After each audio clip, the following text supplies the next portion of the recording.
Hey there, this is Jennie Potter, and welcome to the second season of Self-Sabotage No More, inspired by my newest book, Stuck No More.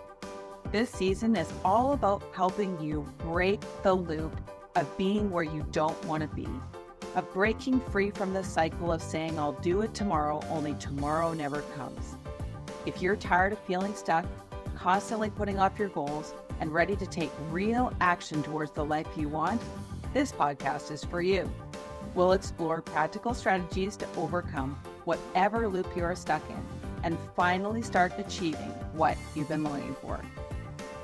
For more tools and resources like how-to videos and worksheets related to my books and this podcast, visit jenniepotter.com. Before we get started, I want to make sure you know I'm not trying to diagnose or cure any kind of emotional, physical, or psychological illness. If you feel like you're a danger to yourself or others, please seek help from a qualified professional. All right, let's jump in and continue along the journey to Stuck No More. Aligning to the miraculous of who you are. Today, we are going to take a deep dive into affirmations. We're going to take a deep dive into I am statements, why they work, why they don't work. We're going to talk about hacks. So make sure you stay through to the very end because I'm going to talk about a couple of sticking points. One, timing of your affirmations. Like, how come some things happen like almost instantly and other things take years? All right. So we're going to talk about timing. And we're also going to talk about if you get an emotional response or kickback, we're going to talk about another hack. So I know I already shared with you my magnetic balloon method, but we're also going to talk about another hack that makes it very simple to shift, transform, change the way you're showing up when you do your IMs, what you're broadcasting when you do your IMs. So to back it up a bit, I am statements have been around since the beginning of time. Literally, the great I am created with words over 7 days, okay? And when Moses had this conversation with God and asked, like, what's your name? God responded, the great I am, all right? So in the Bible, we've got stuff in the Old Testament that's significant around I am statements. We have stuff around Jesus' teachings in the New Testament that speaks to I am statements. Additionally, a lot of the new age self-help, a lot of teachings and trainings include affirmations, include I am statements. The reason is this is really powerful stuff. Back in 1984, Louise Hay wrote a book called You Can Heal Your Life. And in that book, she popularized the positive self-talk, okay? Speaking to yourself positively. Before that, that wasn't really a concept or it wasn't a common concept. But really with that book, this idea of speaking well to yourself and about yourself and speaking I am statements out loud became really, really popular and really revolutionized the way that we speak to ourselves and how we could more powerfully show up in the world.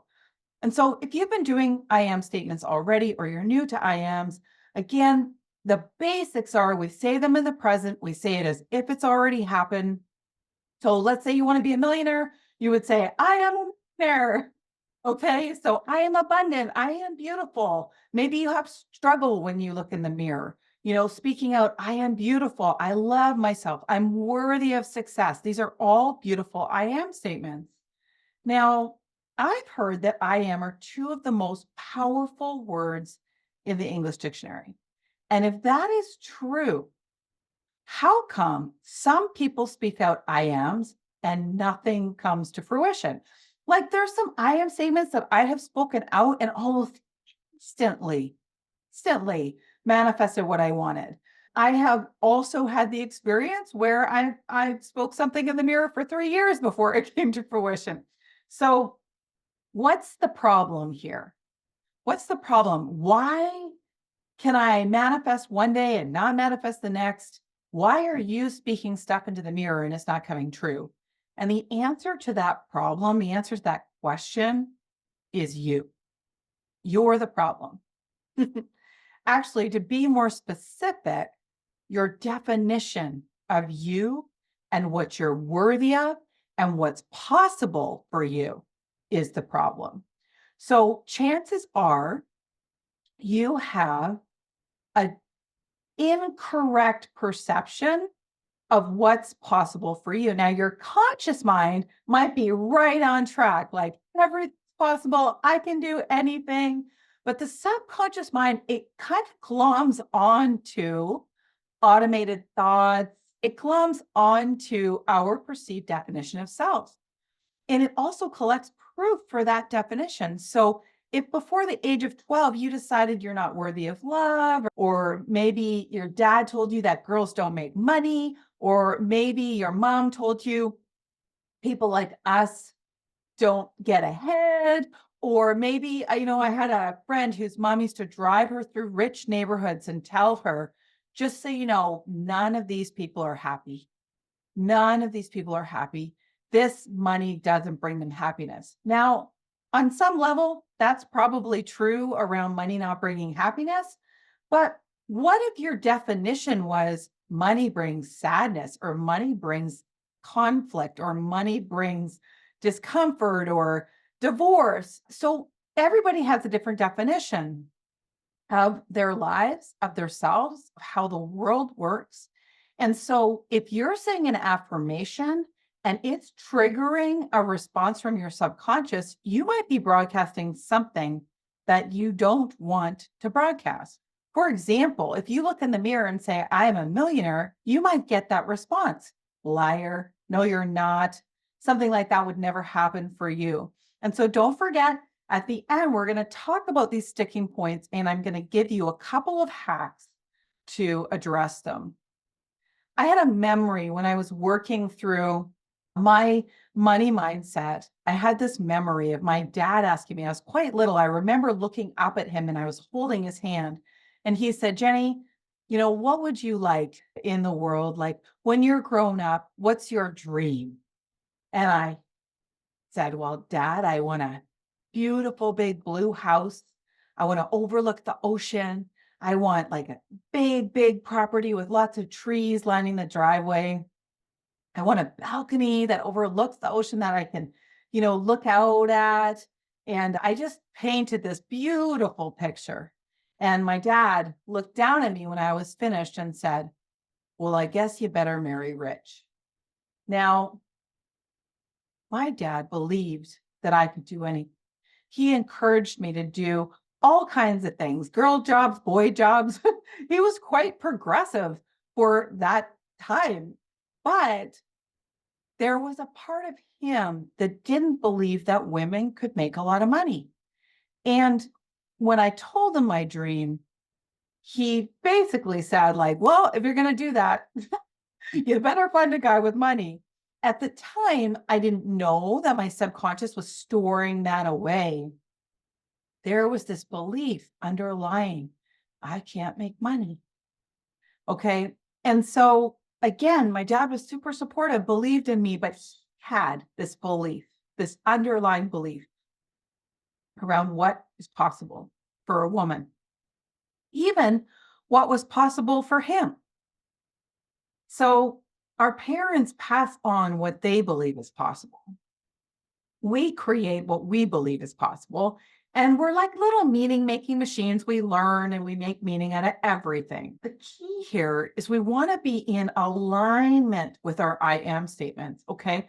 So it's not just about picking a good I am statement and repeating it over and over. We want to be in alignment with that I am statement.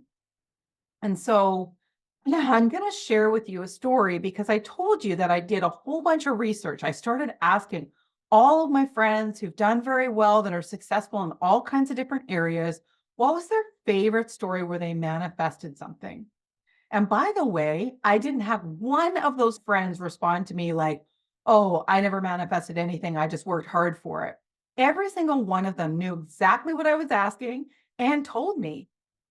All of them used I am statements, but they also used the other key ingredients. Hey, I hope you're enjoying the podcast. Just a quick note. I want to take a moment to let you know that I have additional free resources and links to my Facebook community available on my website at jenniepotter.com.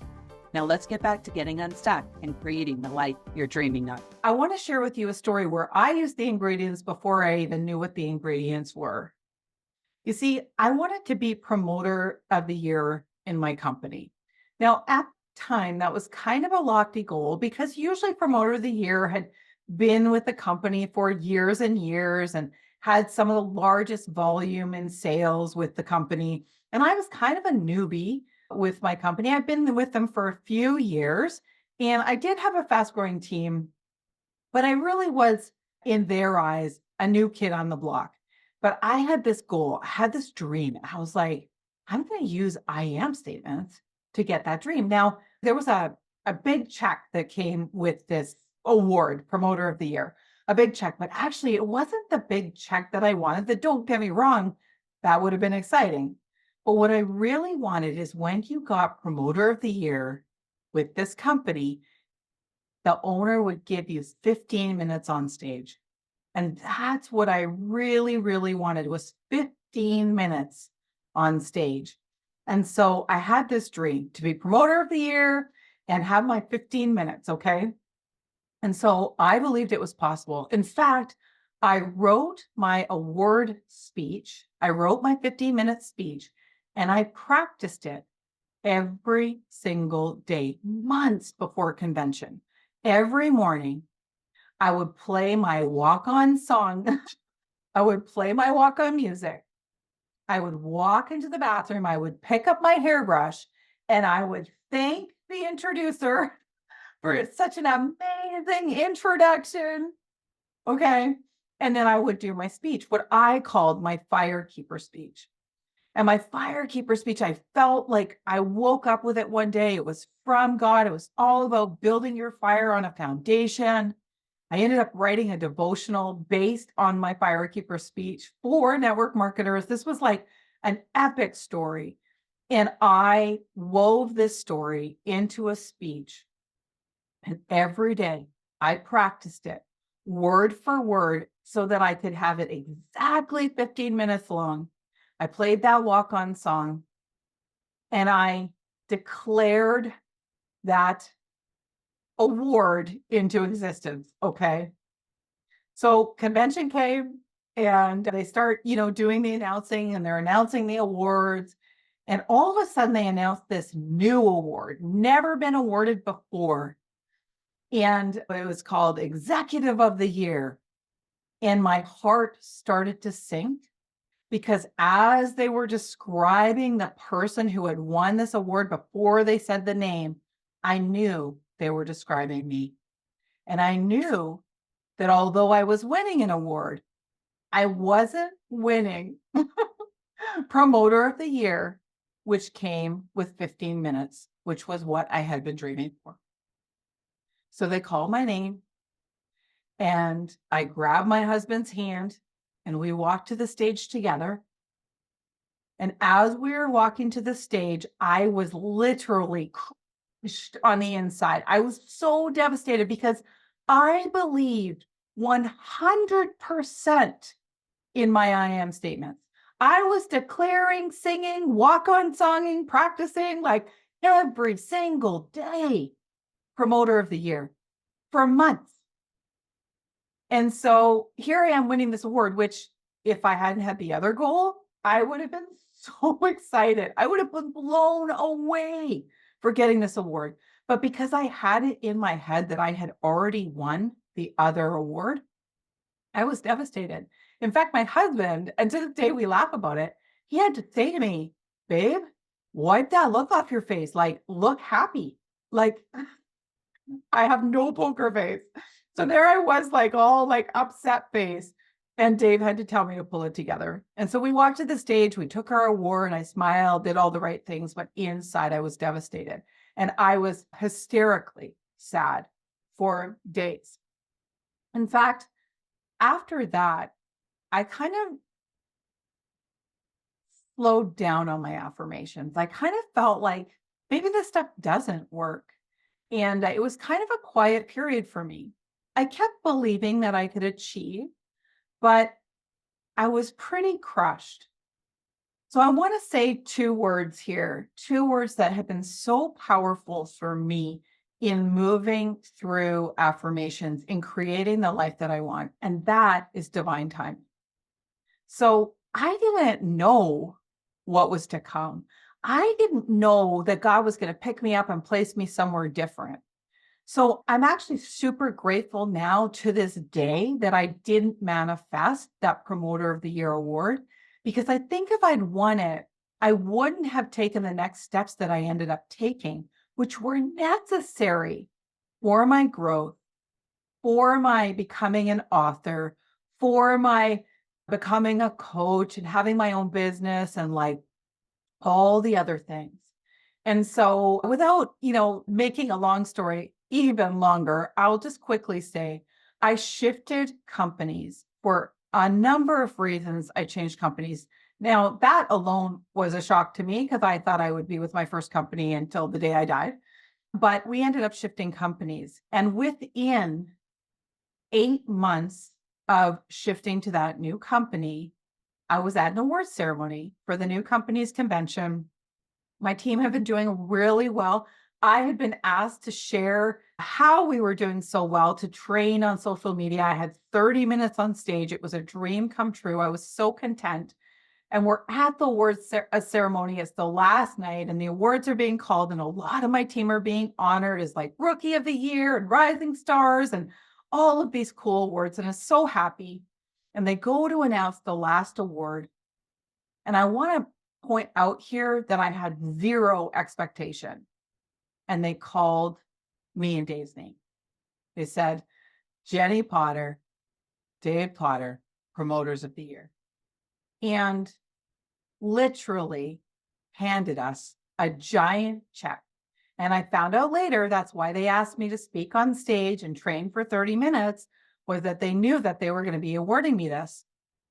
And so I share this because the timing of what I was trying to create and manifest, by the way, my training, I used the firekeeper speech and I pulled in social media, and I created this beautiful social media training based on the firekeeper speech. So it's really cool. I literally lived my dream on all aspects, the speech, the giant check.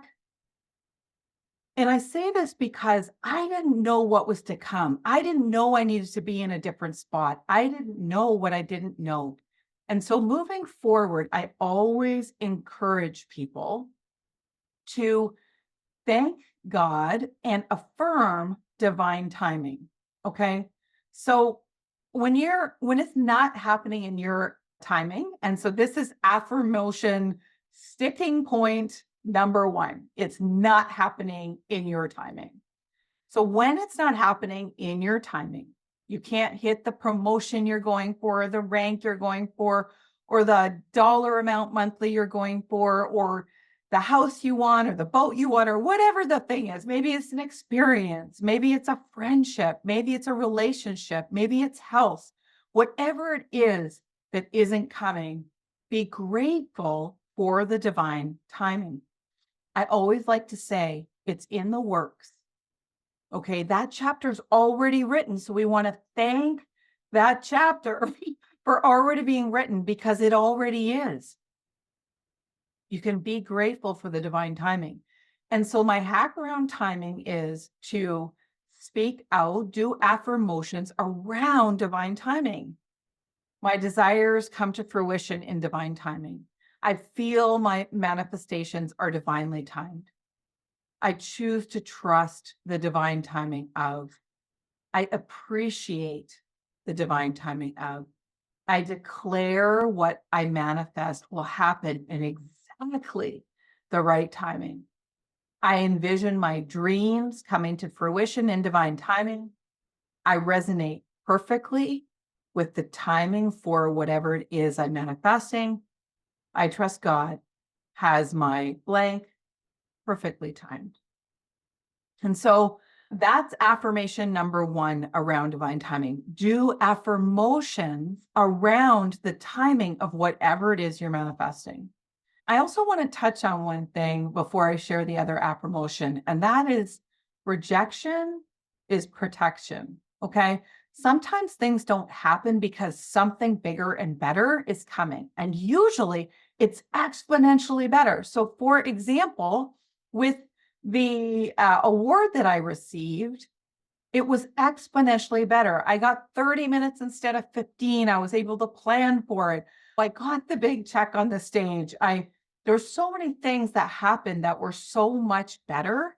I was earning more money. I was recognized in such a powerful, beautiful way. And so sometimes it's exponentially better as well when you trust the timing and don't force something. Work for it, but don't force it. Okay, so I have one other story around rejection is protection, and try and keep this one short, but I am a storyteller. My husband and I, we have stepkids, Hannah and Kai, and Hannah and Kai were living with their mom about a 5-hour flight away. They were living on the East Coast. We live on the West Coast. And so Dave and I were looking at houses, and we were currently like renting from my mom the upstairs of a barn.